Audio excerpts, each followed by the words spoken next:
Bueno, para mí es un placer presentarles a una persona que creo ha sido de los seres más visionarios que han existido en una región de Medellín, en un territorio en el cual precisamente en muchas conversaciones que hemos tenido formales e informales, un territorio que se debate precisamente en cómo se corren esas fronteras invisibles, unas fronteras que a veces las autoridades no ven. Y allí en medio de las dificultades a veces surgen estos pequeños milagros, esos milagros humanos en los cuales son precisamente seres humanos los que desafían esas fronteras a base de comunicación, sobre la base de la necesidad de generar comunidades y entornos inteligentes. Ahora que todo el mundo habla de teléfonos inteligentes, pues termina siendo una falacia cuando realmente los entornos no son los inteligentes. Y Gabriel Jaime, precisamente con niños, con jóvenes, con adultos también, en un trabajo en la biblioteca San Javier La Loma, que es una filial de la Biblioteca Pública Piloto de Medellín, ha desarrollado durante muchos años ya un trabajo que hoy en día es más conocido a veces afuera de Colombia que en el mismo país. Gabriel Jaime es bibliotecario e historiador, es el coordinador de la biblioteca que les mencioné, es el coordinador también de la comunidad de práctica Convergentes. Fue director de la Corporación Hiperbarrio, otra de esas iniciativas digitales que han sido referentes en Colombia. Es investigador de procesos de alfabetización digital, en especial sobre las relaciones entre cibercultura, bibliotecas e historia. Adelanta procesos de aplicación de práctica de conocimientos colaborativos de la geografía y la cartografía de las bibliotecas y en las ciencias sociales y humanas. Pues Gabriel Jaime, compártenos en este maratón de 20 minutos lo que has logrado, lo que estás haciendo y bueno, los sueños que vienen en camino. Muchas gracias, Gabriel Jaime. Gracias. Buenos días. Mi nombre es Gabriel Vanegas, yo vengo de la Biblioteca Pública Piloto de Medellín, que hace parte del sistema de bibliotecas de la ciudad, y básicamente quiero iniciar invitándolos a que piensen en esta frase que escribió David Sasaki en el año 2009, cuando a través de un proyecto que teníamos en la biblioteca que se llamaba Hiperbarrio, traíamos algo que para nosotros se convirtió en algo significativo, pero que nos llevó a un reto, y es a seguirnos haciendo preguntas sobre en qué momento íbamos y cuál era el reto que venía hacia adelante. Cada que hay logros, hay que volver a ser humildes, hay que volver a lo más básico, hay que bajarnos de los egos y preguntarnos qué implica lo que estamos haciendo.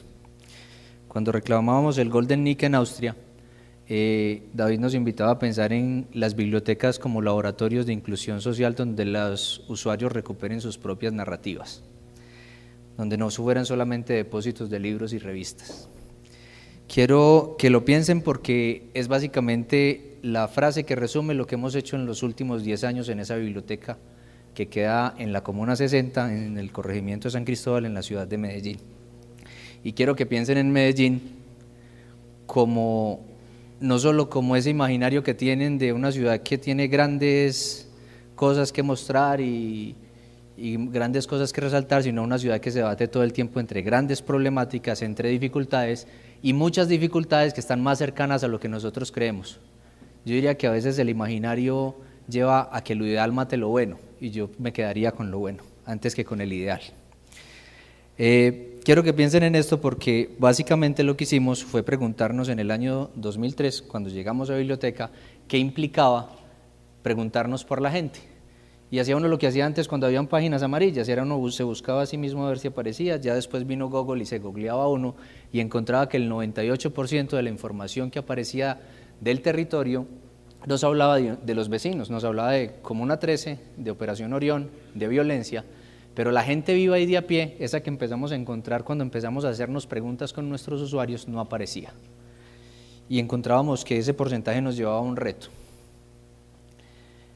Ese reto era básicamente en medio de un territorio posconflicto, que finalmente tenemos esa realidad de que todo el tiempo se debate entre esto, entre estar bien y a veces estar con problemas, y problemas que a veces llevan a que la biblioteca sea un componente clave dentro del territorio, porque a pesar de las dificultades nunca hemos cerrado servicios. Tenemos un gran reto y es preguntarnos qué implicaba para nosotros, en este caso, entender que la biblioteca podría convertirse en un lugar de encuentro y conversación. Un lugar de encuentro y conversación para una comunidad que tenía miedo, que lo sigue teniendo hoy y que sigue teniendo problemas, ¿sí? Y vuelvo a lo bueno antes que lo ideal. Esa comunidad nos mostró algo, y era que en la medida que convertíamos ese escenario en otro donde podríamos conversar y discutir, encontramos que podríamos hacer seres humanos más sanos. Y cuando me refiero a seres humanos más sanos, era que cuando usted se expresa, cuando usted se comunica, cuando usted comparte con el otro, usted se libera. No necesariamente es un mejor ser humano, ¿sí? Que hay una diferencia entre lo uno y lo otro. ¿En qué nos metimos? Nos metimos a hacer ejercicios de rescate de memoria histórica y cultural. Nos convertimos algo así como en un proceso que buscaba respuestas a preguntas muy básicas, y era a tratar de entender qué se rompía con la violencia, que no estaba llegando de una generación a otra. Y encontramos que los chicos que hacían parte de este ejercicio en un escenario de biblioteca eran como el eslabón roto de la cadena.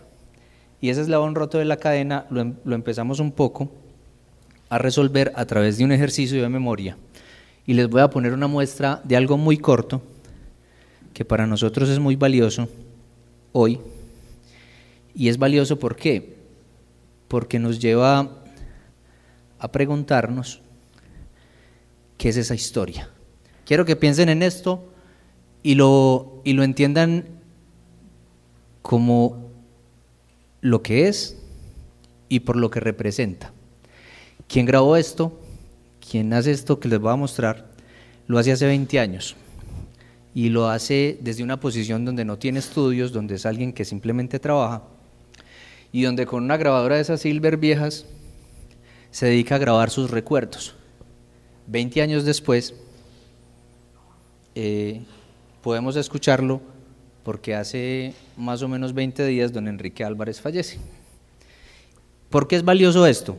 Porque esto lo empezamos a recuperar con nuestros usuarios.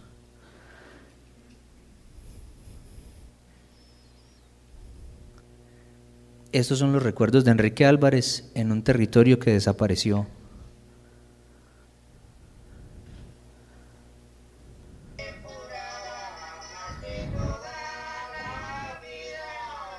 ¿No lo escuchas?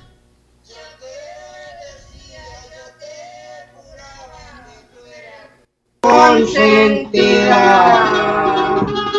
si porque paso por donde vives piensas que ando de pantera. Ando porque quiero, ando porque puedo y ya tengo quien me quiera.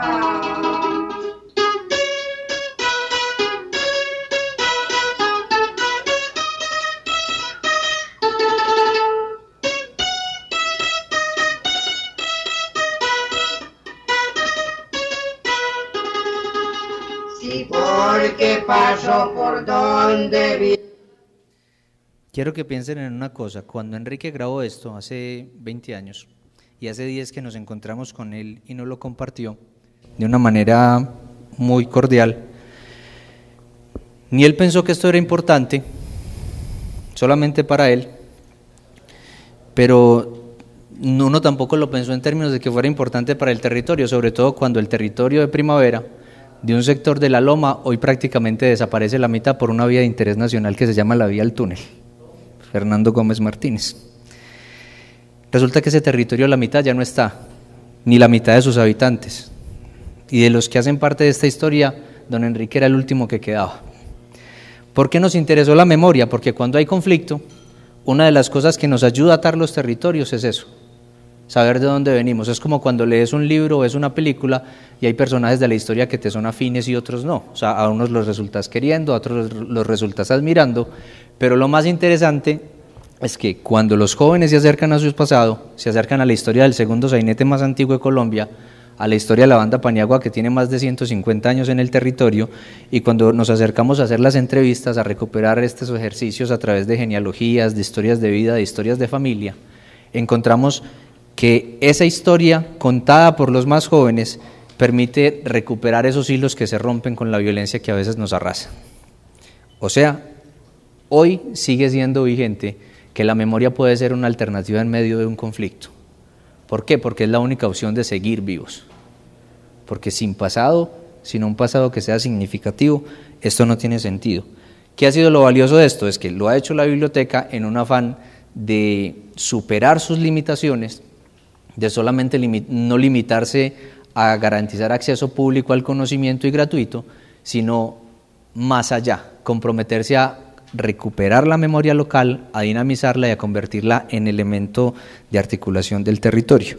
Lo valioso de esto no es que la biblioteca lo haga, lo valioso es que se hace con usuarios de a pie, con gente que no son especialistas, con gente que ha aprendido a contar esa historia. Ese es el primer eje que tenemos. ¿Por qué es claro que lo tengan presente? Porque el segundo que tenemos es básicamente haber aprendido a trabajar con ejercicios de periodismo comunitario, es decir, nos interesa registrar todo el tiempo la memoria local, pero también nos interesa registrar y documentar la cotidianidad y los problemas que ocurren en el ahora. A partir de eso aprendimos desde el 2007 más o menos hasta el 2011 cómo trabajar en ejercicios de producción de audio, video, fotografía, podcast. Y en ese ejercicio que nos llamaba la atención surge un modelo que para nosotros es algo, yo diría que no buscábamos, pero que surgió en la medida de la misma práctica, y era que somos sistematizados como un modelo nacional de apropiación social de ciencia y tecnología en Colombia, por Colciencias y Maloca, a partir de este texto que se publica en finales del 2010, si no estoy mal. ¿Qué ocurre aquí? Y es que el modelo es muy sencillo. Volvemos al principio de lo que hacían nuestros abuelos, es usted me enseña algo, yo cojo eso que usted me enseña, lo transformo en nuevo conocimiento y en la medida que lo replico, lo enriquezco y lo llevo a que otros lo tengan. Nosotros creemos profundamente en algo que es que el conocimiento tiene sentido en la medida en que se juega con él, no en la medida en que se llena de autoridad y no es imposible tocarlo, desarmarlo y hacer cosas nuevas con él. ¿Qué aprendimos? A jugar. O sea, usted nos enseña y en esa medida vamos empoderando a esta gente que participa con nosotros. ¿Por qué hago énfasis en estas tres líneas? La memoria, el registro de documentación de la vida cotidiana y el ejercicio del laboratorio social de aprendizaje, que es en este caso lo que hemos hecho, es un escenario donde usted aprende y construye nuevo conocimiento. Pero lo hemos hecho énfasis en esto es porque nos interesa definir, después de 10 años de trabajo, qué hemos hecho, y es esto. Nos reunimos, nos dedicamos a entender desde las diferencias quiénes somos, a entender que somos más cuando hacemos parte de una comunidad y fundamentalmente a entender que en la medida en que todos tienen, yo también tengo. Esto no se trata de aprender y guardarlo, se trata de aprender y entregarlo. O sea, tiene sentido en la medida que es de todos. Esas tres líneas definen hoy esa comunidad de práctica de usuarios en una biblioteca pública, ese modelo que logramos montar, pero que hoy todavía se está definiendo porque todos los días se está transformando hacia nuevos ejercicios. Este es uno de nuestros mayores problemas. ¿Cómo hablar de un territorio cuando no teníamos acceso a los mapas, cuando no teníamos información del territorio? Y vamos a esta pregunta, creo que le pasa a todo el mundo en Colombia. El mapa más actual de la Loma lo tiene el Instituto Geográfico Agustín Codazzi del año 1971. En el 2011 también pasó por la biblioteca del Codazzi preguntando por la información que teníamos, porque al día de hoy hemos construido ejercicios que nos han permitido resolver algo, y es, creo que lo ven muy borroso, pero como la van a tener, creo que lo van a poder ver mejor luego. ¿Qué arrancamos? Haciendo una pregunta a la gente, es, dibujemos ¿Dónde vive usted? Cuéntenos dónde vive, cuál es su camino de su casa al colegio. Y a partir de ahí nos pusimos en la tarea de levantar todas las toponimias y toda la manera como se articula el territorio a partir de los nombres, los usos y las costumbres de las personas. ¿Qué pasa? Que en marzo del 2009 nos sumamos a alguien que nos encontramos y que está aquí, que es Freddy Rivera, que lo van a escuchar ahora, porque nos encontrábamos cuando íbamos a contarle este rollo a la gente en Chile. Lo más curioso es que encontramos la herramienta a partir de algo que se llama OpenStreetMap, que es un proyecto sumamente interesante y que los invito a que lo conozcan, sobre el cual hacer nuestros propios mapas. Y en ese ejercicio llevamos 5 años. 5 años donde hoy tenemos el territorio, yo diría, más densamente mapeado de todo Antioquia. Y lo hemos hecho con más de 400 usuarios de biblioteca, desde niños de escuela hasta madres, cabeza de familia. Y ojo, que cabeza de familia no quiere decir que es que pobrecitas las señoras, no, son gente que tiene el carácter de estar en esto y de sumarse desde lo que hace.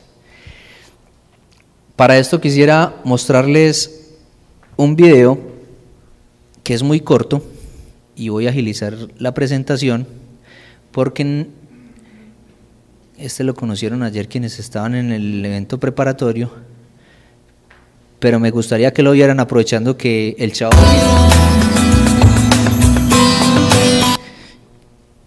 ¿Se queda? ¿Dónde está el chavo? El chavo fue el que hizo este video.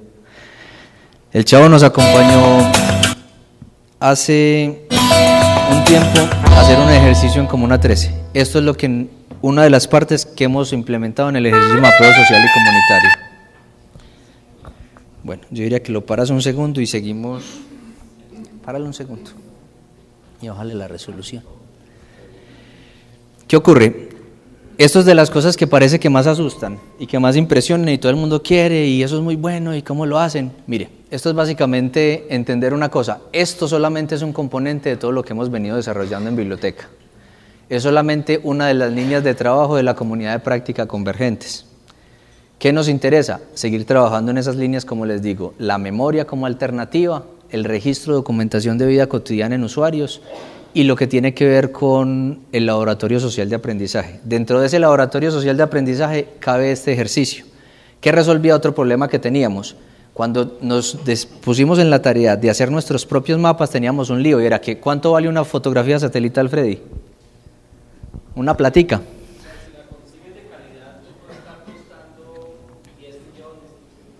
Bueno, y tiene derechos de autor que no nos permiten rayar, jugar ni nada de eso.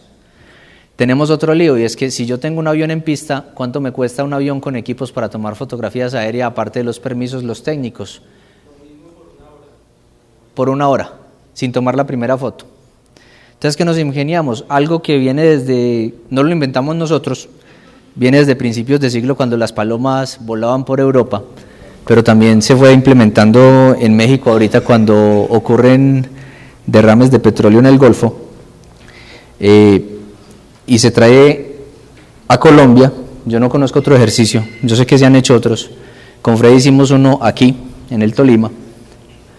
Él hizo el prototipo de implementación y cuando pudimos lo implementamos en la loma. ¿Qué hacíamos? Construimos una especie, lo hemos llamado un satélite artesanal, que nos permite tomar nuestras fotografías aéreas 3 kilómetros arriba del piso. Esa es la altura máxima a la que hemos llegado. ¿Con qué razón? Con la que nos da la necesidad. Porque no tenemos la plata, pero sí necesitamos ser recursivos frente a los problemas que tenemos.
Esto nos permite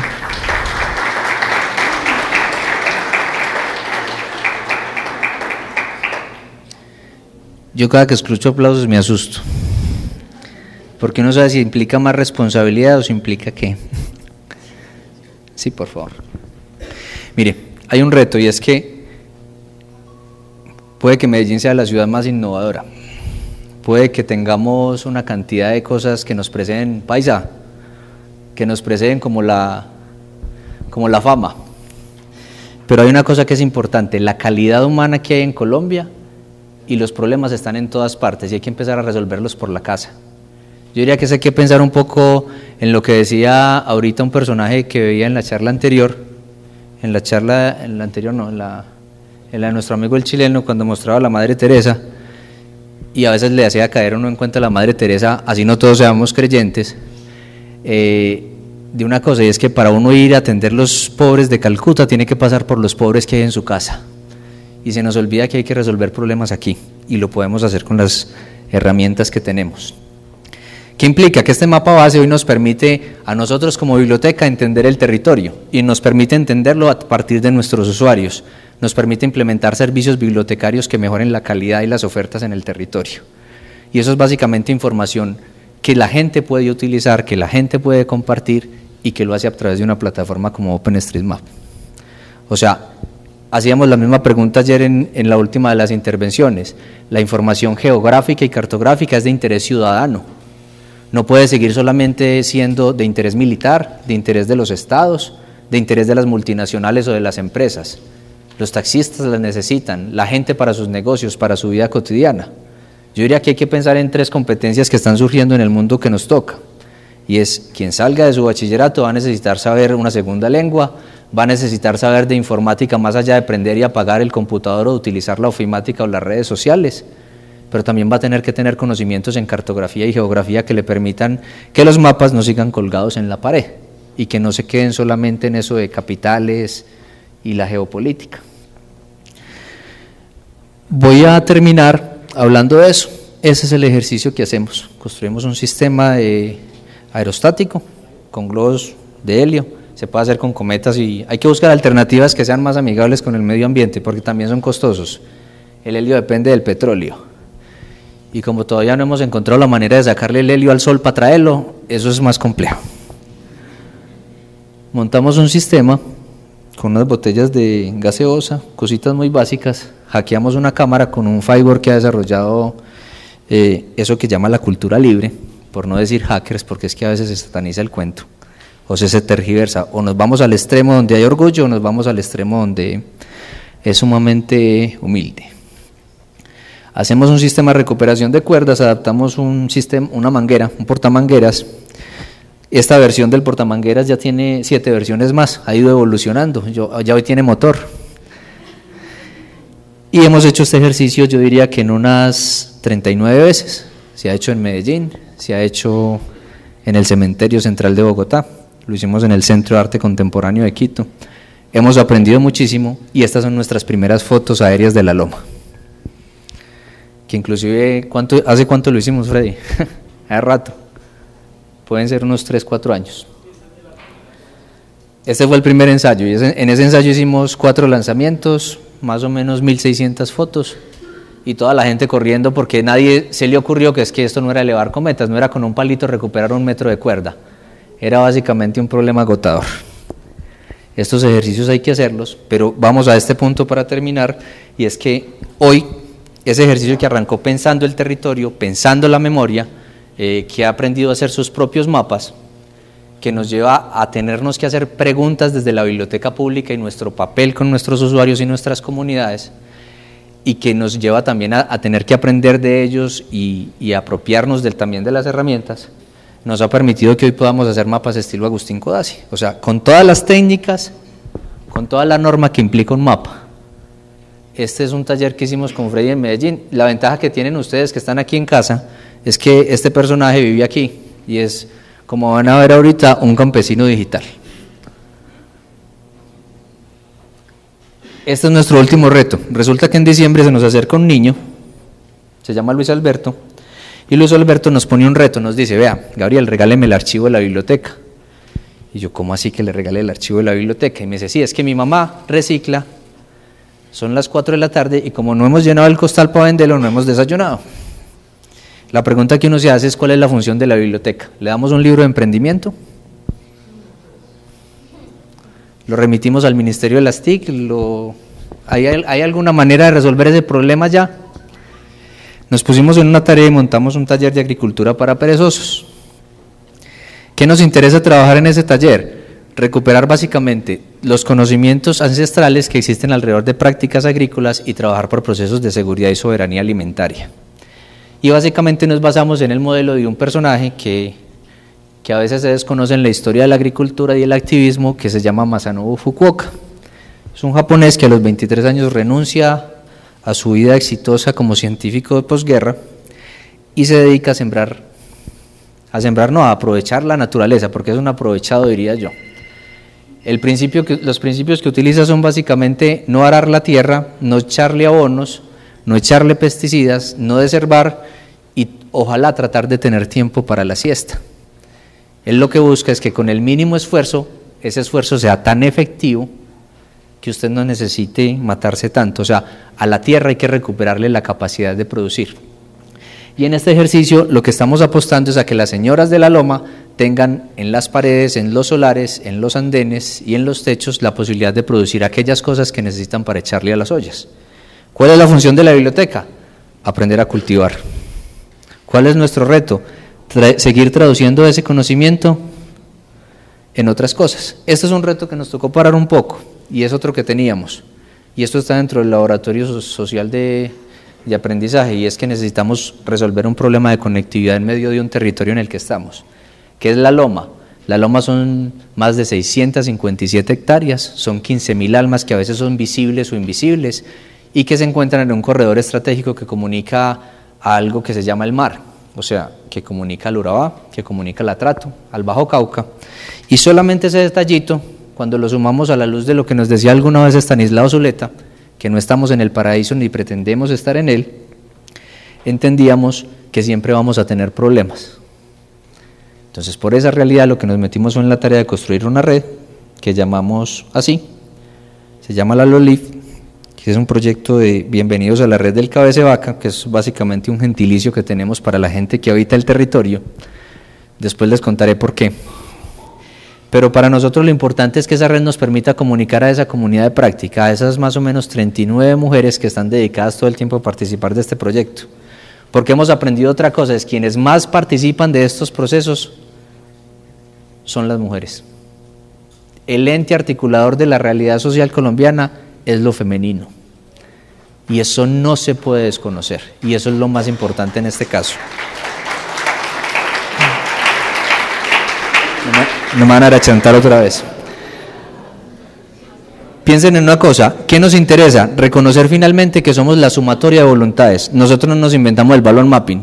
Un loco del Tolima nos dijo, esto se puede hacer y puede ayudar a lo que hacemos, y nos metimos. Aprendimos a hacer nuestros propios mapas, hacemos audio, video, fotografía, publicamos en redes. Últimamente hemos dejado mucho lo virtual porque 10 años después entendimos que lo importante no son las máquinas, y a veces lo importante ni siquiera es estar conectado, es las redes sociales que se tejen alrededor de las comunidades.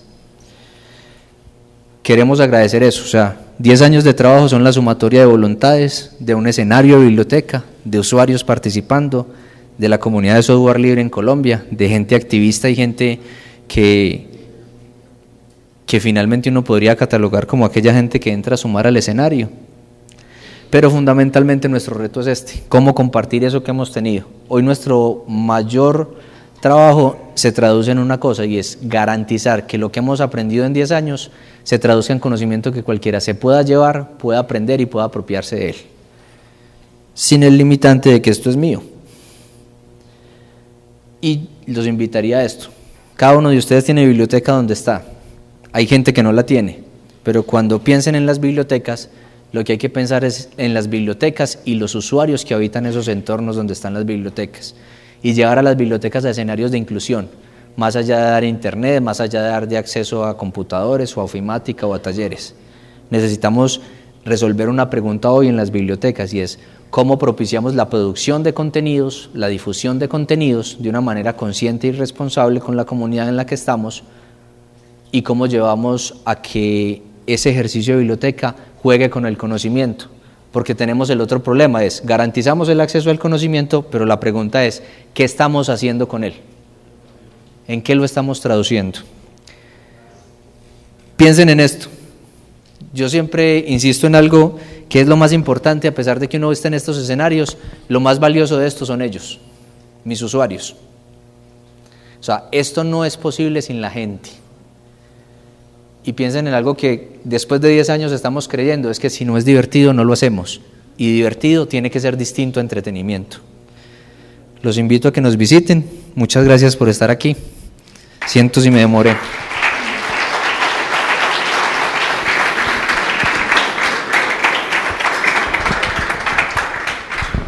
Muchas gracias, Gabriel Jaime. ¿Alguna pregunta para él ahora? Quedó claro. Bueno, Alejandro. Gracias. Bueno, felicitaciones por lo del balón mapping. Aló. Felicitaciones por lo del balón mapping. Eso es, digamos, muy buena la solución enfrente al problema. Pero me gustaría ver si ustedes han recibido alguna especie de baneo por ese tipo, de generar ese tipo de soluciones, ya que pues sacarlo, digámoslo, legalmente cuesta tanto dinero. ¿No han visto alguna oposición privada o pública cuando ustedes deciden crear este tipo de contenidos que pues son más hechos desde la parte social y no gubernamental o privada? ¿Han recibido alguna especie de trabas para poderlo hacer? Trabas no, pero tampoco apoyo. O sea, porque es que la omisión también se convierte en una manera de el no poner lío tampoco se convierte en una manera de ayudar. ¿Qué es lo que hemos entendido? Es que podemos resolver nuestros problemas si nos sumamos con otros. Yo creo que a veces a lo público, y qué pena con lo público, siendo yo funcionario público, lo público le pasa lo mismo que al Dios judío, llega tarde a la historia de la salvación del otro. Y mientras que nosotros estamos resolviendo aquí grandes cosas y arreglando el mundo, las comunidades siguen viviendo. Y creo que lo más importante es sumar en esa lógica, cómo con lo que tenemos podemos ir a resolver cosas, cómo con lo que tenemos sumamos. Hay que entender que lo público es de todos, y a lo público hay que exigirle, y a lo público hay que llevarlo a que mejore la excelencia, a que mejore el rendimiento, a que sea claro, a que sea transparente, pero también a que se sume a las lógicas, porque finalmente, ¿qué es lo que hemos entendido? Que son nuestros usuarios los que hoy nos están diciendo cuál es el camino. Esto no estaba escrito, inclusive nos pasa un poco lo que nos contaba ahorita la compañera de los Montes de María. Este proyecto surge como una necesidad de resolver preguntas, y ahí nos tenemos, yo diría que para terminar tu respuesta es básicamente algo, tenemos el deber de hacernos preguntas, pero tenemos la obligación de buscar cualquier camino que nos permita hallar las respuestas. Eso sí, no pretendamos que vamos a encontrar todas las respuestas porque nos va a volver invivible. Es básicamente eso, o sea, no quedarnos a esperar, hay que resolverlo de otras maneras. El único camino hacia Dios no es el Papa, decían por ahí. Bueno, muchísimas gracias a Gabriel Jaime. En Twitter lo encuentran como @GabrielVanegas. Recuerden el hashtag numeral CD2013.